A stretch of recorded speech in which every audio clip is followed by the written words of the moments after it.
Je vais vous parler aujourd'hui de l'historique de la Société fraternelle de la Sûreté nationale. Donc, le nom complet, c'est la Société fraternelle de secours mutuel et orphelinat de la police nationale, historiquement de la police chérifienne. Pourquoi? Parce qu'elle a été créée en 1919. Elle a été déclarée d'utilité publique depuis 1928. Elle a été fondatrice depuis 1950 de la Caisse nationale des organismes de prévoyance sociale, ce qui signifie qu'elle est précurseur et fondateur de l'actuelle assurance maladie obligatoire.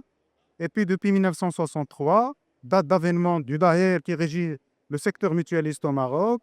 Donc elle s'est conformée dans ses statuts en les modifiant en 1969. D'ailleurs, c'est la première mutuelle au Maroc qui s'est conformée à ce statut en 1969. Et lesquels statuts ont été modifiés à plusieurs reprises dans les années 70, 80, 90 et dernière modification remonte à 2006 pour se conformer encore une fois à la loi 6500 qui régit l'assurance maladie obligatoire au Maroc. Donc, historiquement, la société fraternelle a porté ce nom parce que l'ancien français utilisait le mot société pour signifier jum'iyya et non pas sharika. Et donc, d'ailleurs, même le Daher de 1963 porte cette appellation. La société mutualiste s'appelle ainsi dans le Daher, ce qui veut dire jum'iyat ta'awoun al-mutabadil.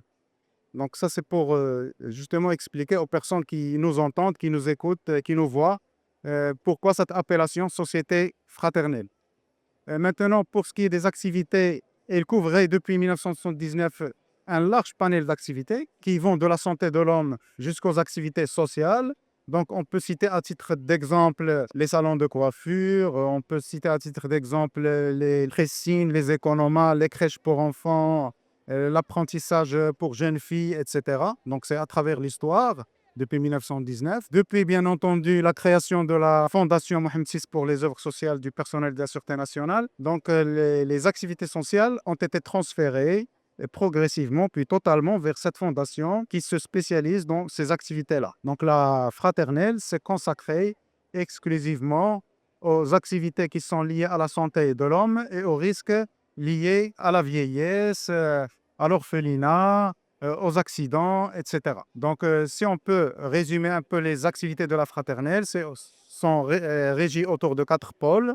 Il y a le pôle santé de l'homme, donc c'est les soins ambulatoires qu'elle gère par les délégations de la CNOPS que j'ai précité avant. Il y a les activités de prévoyance sociale qui sont consacrées à la ODC des adhérents de leurs ayants droit, donc leurs épouses et leurs enfants, et aussi à l'orphelinat. Donc, les enfants orphelins bénéficient auprès de la fraternelle d'une sorte de subvention, entre guillemets, pour les pupilles de la fraternelle, et ce jusqu'à l'âge de majorité, jusqu'à l'âge de 13 ans en ce qui concerne la subvention Ashura et jusqu'à l'âge de 21 ans en ce qui concerne la subvention normale. Quatrième pôle d'activité, ce sont les secours exceptionnels qui sont accordés pour des cas graves et dépenses de soins ne peuvent pas être supportées uniquement par l'adhérent lui-même, bien sûr avec l'assurance maladie obligatoire ou lorsqu'il s'agit de médicaments ou d'actes de soins qui ne sont pas pris en charge par l'assurance maladie obligatoire. Ça, c'est en gros donc les activités majeures de la société fraternelle. Maintenant, il y a d'autres activités de la société fraternelle qui sont les cabinets dentaires mutualistes que vous pouvez voir sur le tableau. Et puis, sur la carte du royaume, vous voyez un peu la répartition géographique des 23 cabinets dentaires mutualistes qui sont éparpillés de Dakhla jusqu'à Oujda. Donc, en ce qui concerne la digitalisation, qui est un axe dans lequel la société fraternelle s'est insérée depuis le début des années 2020, donc nous avons créé 4 nouvelles délégations régionales qui sont autonomes, qui font pratiquement à 80% les activités de la société fraternelle siège, qui sont donc Fès, Casablanca, Marrakech et Agadir. En ce qui concerne les points de gestion qui ont des délégations de tâches réduites, nous avons Beni Mellal, nous avons GMS 99, Stats et depuis très peu Kenitra. En ce qui concerne les projets futurs de décentralisation, nous avons Oujda et Tanger. Et décentralisation réduite, à activité réduite, nous avons l'Institut royal de police et Meknes. Donc, il y a un autre point important, c'est celui des hospitalisations à l'étranger et des enfants en situation de handicap. La société fraternelle est conventionnée avec le centre Amal à Rabat pour prendre en charge les enfants qui souffrent en général de la trisomie 21 et même d'autres types d'handicap moteur et cérébrale.